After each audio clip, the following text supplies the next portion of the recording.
Good night. On World News Tonight this Tuesday, the deal to avoid NATO airstrikes against the Serbs. Is it a deal with the devil? There will be no professional basketball for the first 2 weeks of the season. The NBA cancels. Thousands of people lose their jobs on Wall Street. Up is up and down is down. And why the managed healthcare companies say they cannot afford the elderly. We'll take a closer look at the HMO Nation.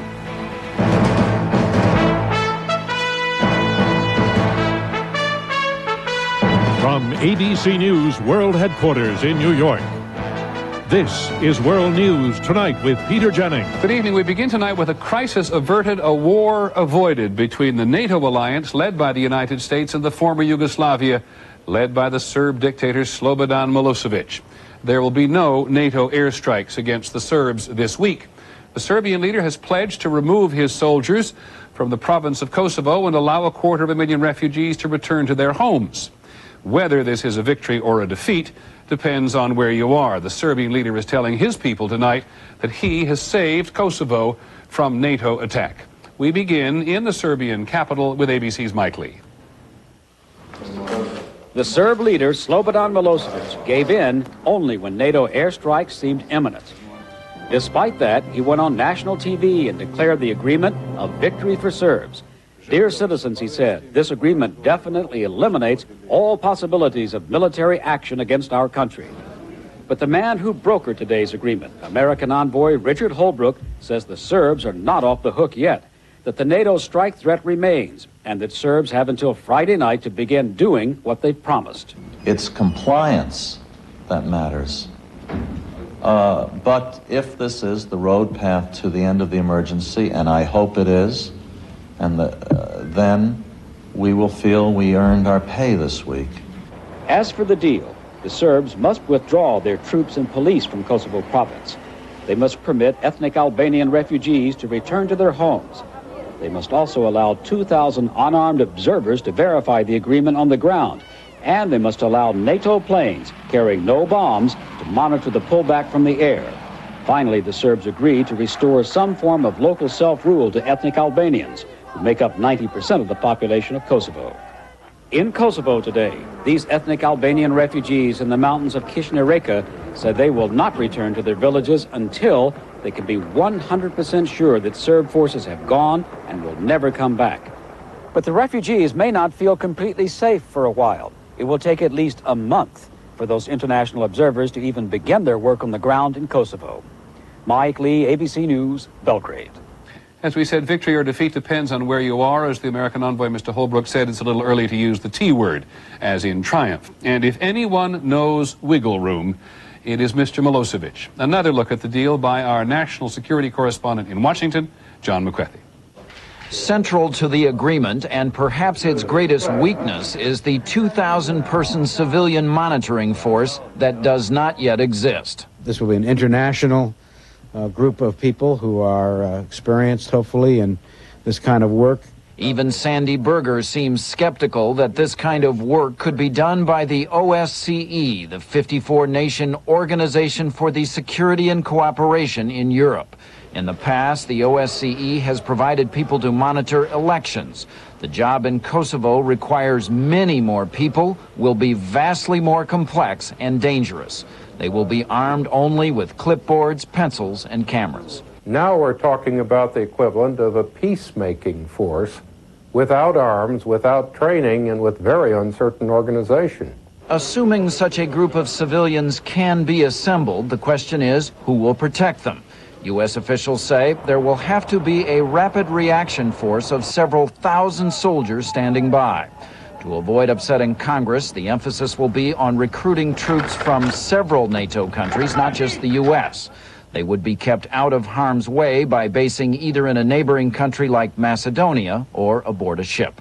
At the moment, NATO has just one tool to force the Serbs to back down, the threat of airstrikes. So Milosevic complies for now. But it took 4 months to get to this point, and the question is whether NATO can stay focused for the long haul. John McCarthy, ABC News, the Pentagon. Other news today, a former Army intelligence analyst was charged with selling secrets to the former Soviet Union. David Boone worked for the National Security Agency between 1988 and 91. The FBI says he sold documents outlining what the U.S. knew about Soviet nuclear weapons and where they were stationed. Other news when we come back. Pro basketball is on hold. Wealthy owners battle wealthy players. And later in the broadcast, we'll hear back from the most remote spot on Earth. This is World News Tonight with Peter Jennings.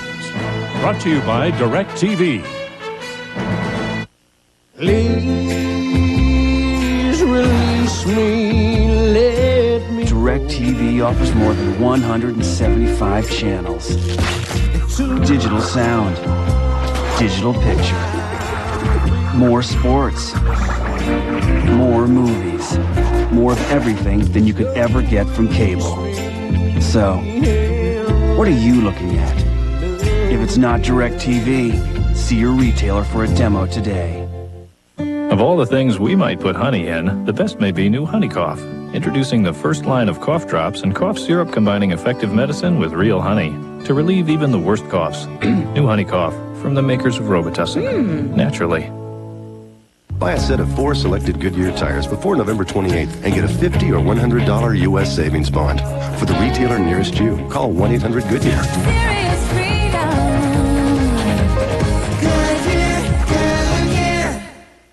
Life's an adventure because you're over 50 and still exploring. So take the Centrum made just for you, Centrum Silver, with age-essential nutrients specially adjusted to keep pace with your changing nutritional needs. Centrum Silver, it's a great time to be silver.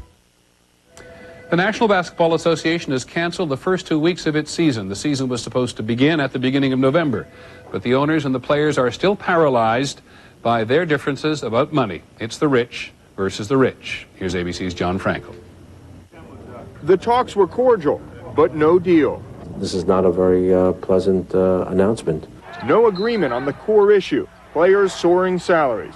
For example, Minnesota's Kevin Garnett, in the league only 3 years, signed a 6-year contract for $126 million, $36 million more than the owner paid for the team. The teams are paying out too much money in salaries in relation to the team's revenues. The owners claim half the 29 teams actually lost money last season. Their solution? A hard salary cap for players. We feel that with a hard cap that, we as players cannot survive. These issues sank Major League Baseball in 1994, and it has taken that league 4 years to recover, a timetable the NBA may not find so palatable.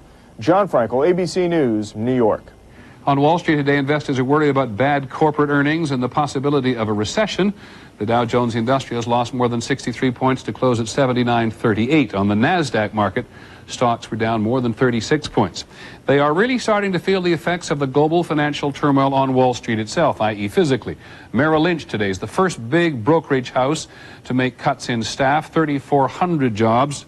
Up and down the street, there is a great deal of uncertainty now about what lies ahead for the people who work there. Here's ABC's Betsy Stark. The fear this gloomy day on Wall Street is that the layoffs at Merrill Lynch are just the beginning. Other brokerage giants, including Solomon Smith Barney, Bankers Trust, and Prudential Securities, are also expected to announce cutbacks as early as next week. Wall Street hired thousands as the market soared, and now that it's tumbled, revenues are down, and therefore the firms can't remain profitable, and they've got to cut employees, and they've got to cut other expenses, and then so you have layoffs. Layoffs will not affect most of Wall Street's big spenders, the traders and investment bankers who earned an average of $180,000 last year. Let's say they're not going to spend $250 for a bottle of wine. They would just tell me the maximum amount of money that I'm going to be able to spend for a bottle of wine is $75. But even cutting back a little worries the hundreds of businesses and charities who depend on Wall Street's millions. What we are afraid of is that people will begin to experience psychological poverty. The stakes are especially high for New York City. While Wall Street directly employs just 5% of the local workforce, a state study suggests it's recently accounted for more than half the job growth in the region. Everything from limo drivers to restaurant workers. Analysts expect ripples outside New York as well. Both Boston and San Francisco are home to major mutual funds and money management companies. And the betting is pink slips are also inevitable there. Betsy Stark, ABC News, New York. One other note about who is hurting these days. We learned that Harvard University's giant endowment has lost $1.3 billion. The Wall Street Journal reports today that a number of top colleges and universities have been hurt by that market decline around the world. They're vulnerable because they've been using aggressive investment strategies to try building their endowments. When we come back, education and the budget skirmish. How did school suddenly become the battleground? T-bone, T-bone, look at my T-bone, chewy, meaty T-bone, at the big T-bone store. There's one. No, that's the one. Over there. No, over on the shelf. Oh, too green. Wait a minute there. A whole package of little chewy, meaty T-bone steaks. Yahoo! I'm waking up. Mama brought you some T-bone dog snacks. Made with real meat, so dogs think it's a T-bone. Resealable T-bones, brand from Purina. Dogs don't know it's not a T-bone. It's a T-bone. Some people call it retirement planning. I think of this as future construction. Year by year, block by block, until... It's our dream house. Beautiful. But I was hoping we could afford to travel. This plan can help make it happen. We can even make sure you've got worry-free income for life. AXA. Dynamic vision. Equitable. A trusted resource. Call us. Equitable is a member of the Global AXA Group. But Mom, I don't want to take him with me. You don't know, Mom. Last time, he got stuck in a tree. It was almost on TV. Sometimes moms need a little help getting kids to do the right thing. He gets two? Fortunately, there's Sunny Delight. Kids love that great Sunny D taste. You love the vitamins. Let's go. Come on, Shorty. Mr. Shorty to you. Yeah. Reach for the good stuff. Reach for the sun. Sunny Delight. If you have arthritis pain that lasts all day, presenting Tylenol Arthritis Extended Relief. It's the only pain reliever that lasts up to 8 hours, with the medicine arthritis experts recommend first. Tell the truth. Do you soak your dentures every day? No? Takes too long? Well, Polident works in just 5 minutes. So it's easy to clean every day. And that's what really helps control denture odor. Use 5-minute Polident every day. In Washington today, the Supreme Court has let stand a controversial amendment to the Cincinnati City Charter. It's an amendment that bans ordinances that protect gay people from discrimination.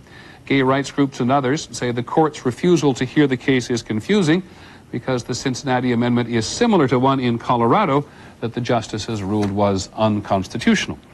In Washington, there's continued wrangling between the White House and Congress about the $500 billion spending bill to keep the government running. Midnight tomorrow is the deadline, and the sticking point between them has been big dollars for education. Question you might ask, why education and why now? ABC's Sam Donaldson is at the White House with the answer. Sam. Well, Peter, the president's 11th hour battle over education is about both money and votes. Money for the schools, yes, but votes for the Democrats this November.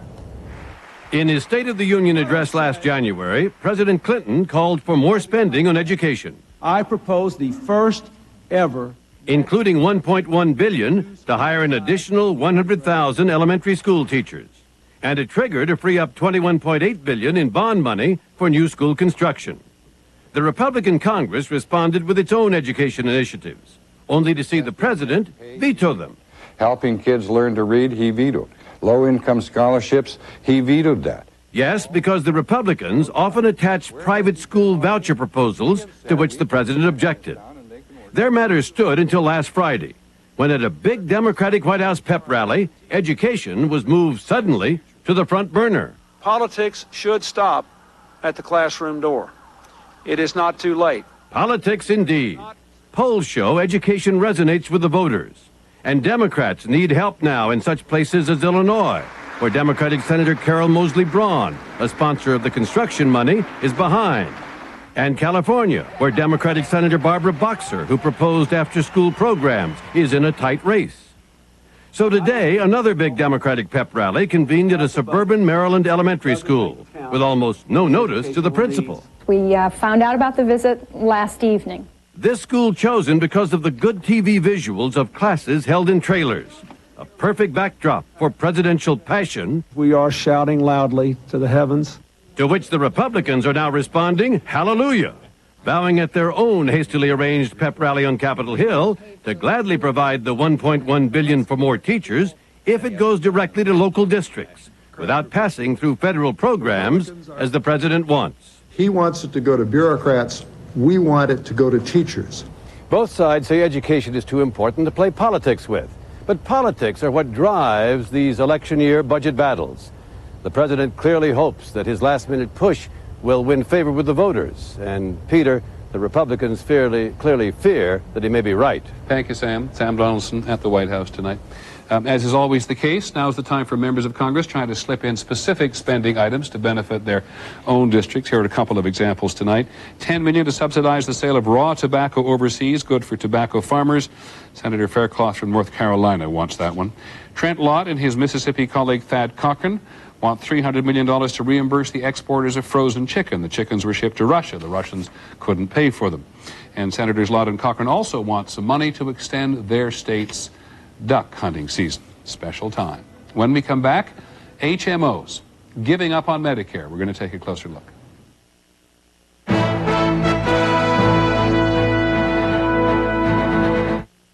For the 14 million women who worry about light to moderate bladder control, now there's new Double Protection Compose Panty and Pad system. The Compose Panty and Pad fit together for double protection. There's a super absorbent disposable pad, but the real difference is the separate washable panty. It gives you double protection with a quilted panel that won't let wetness through. So why worry? Get double protection with Double Protection Compose. Protection that goes beyond the pad.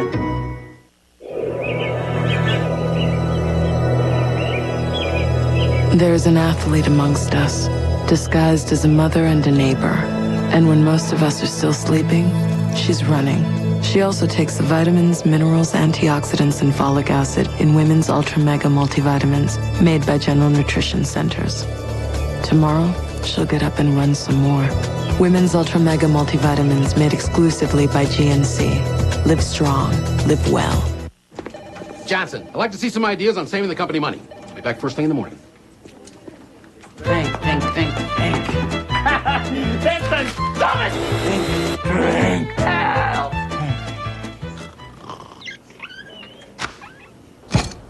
Well, Johnson, Staples.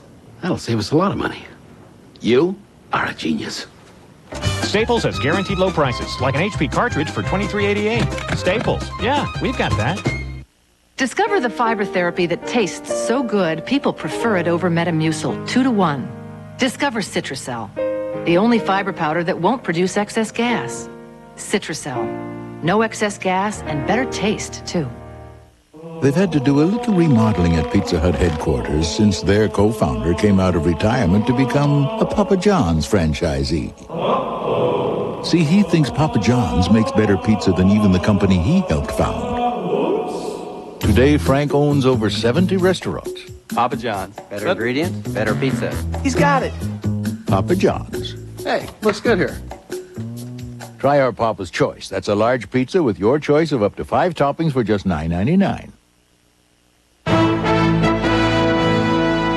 Tonight we're going to take another close look at managed care, our series, The HMO Nation. Tonight, call it the fear of abandonment. About 6 million elderly and disabled Americans get their Medicare benefits through managed care.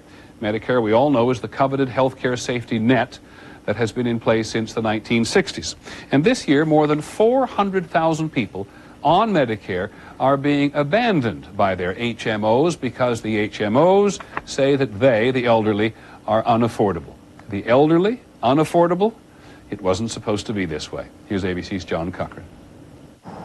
In a quiet neighborhood in Wilmington, Otto and Lolo Heidlinger feel as if they've been hit by a bombshell. They're going out of the Golden Choice, too. They recently read in the local newspaper that their HMO is dropping Medicare patients. So, what do they give us as an alternative there?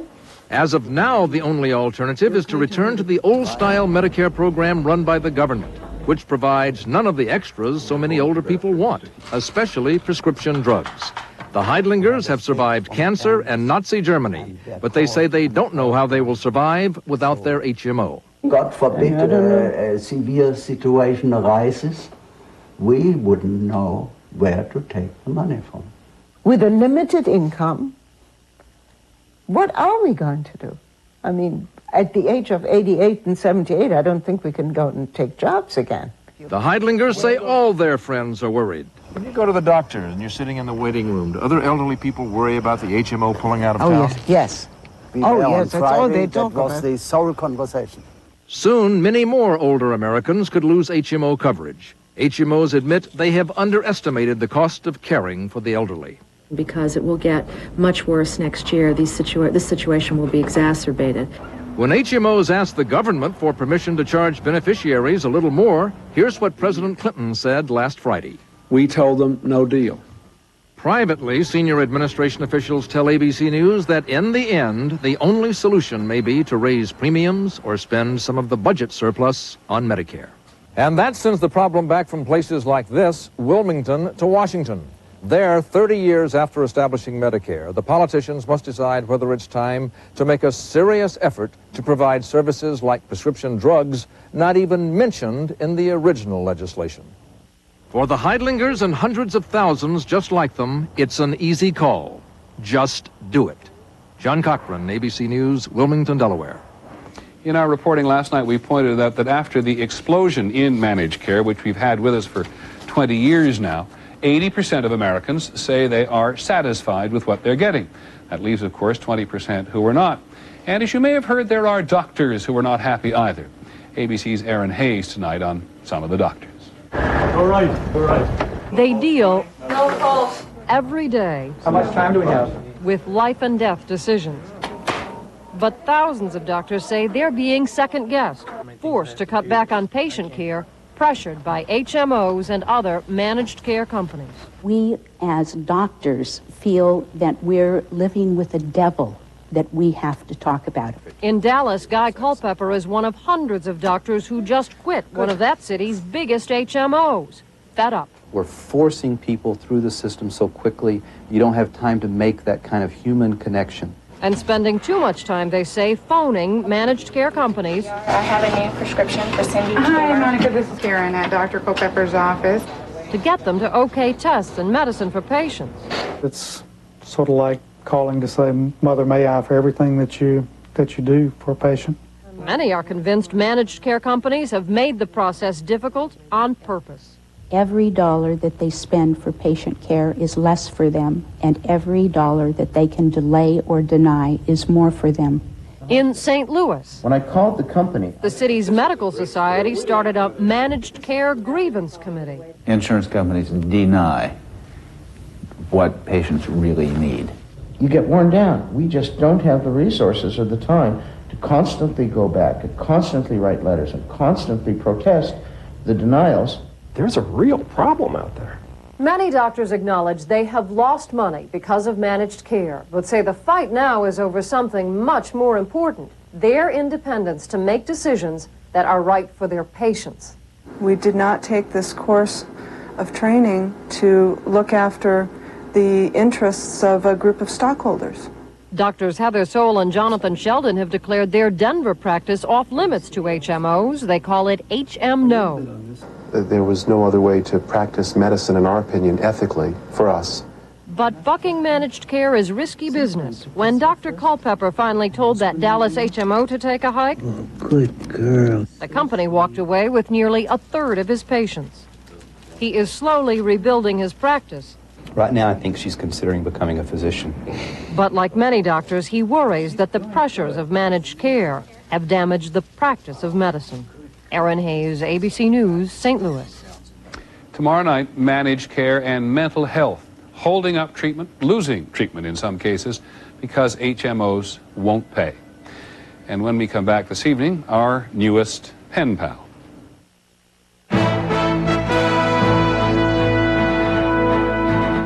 Enterprise rent a car for my trip?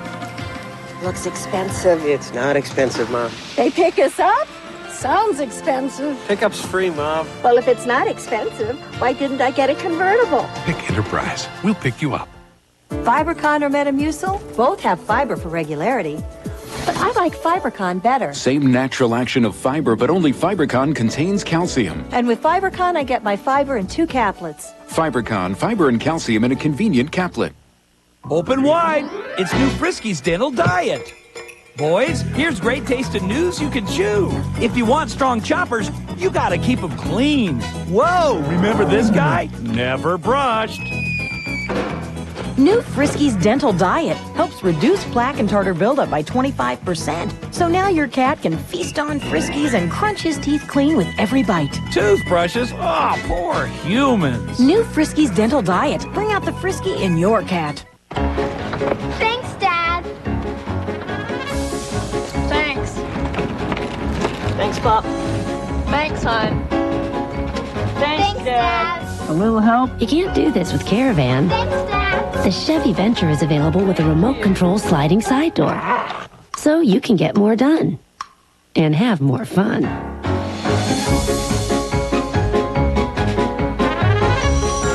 Chevy Venture. Let's go.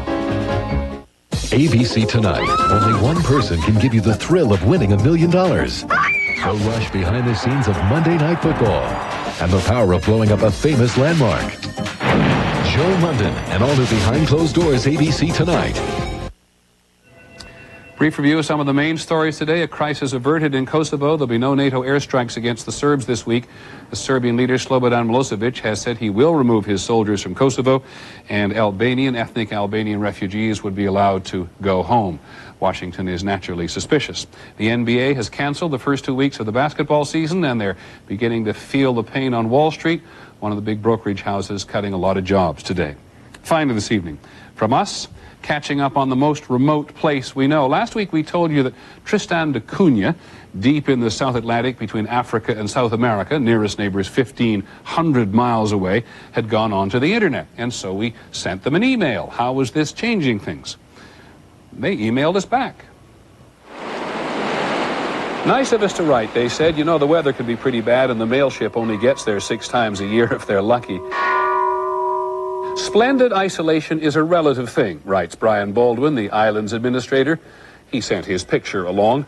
We're certainly in better touch with the rest of the world. For one thing, we can now get medical advice.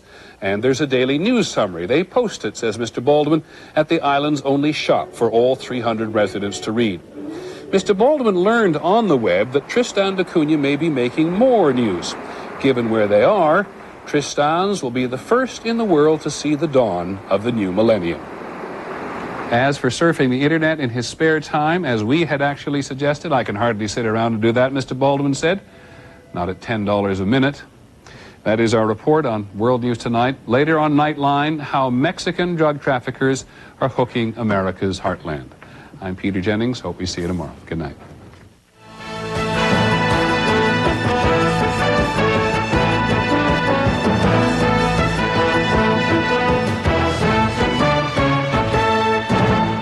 Tomorrow, managed health care and mental health. Treatments cut short because HMOs won't pay.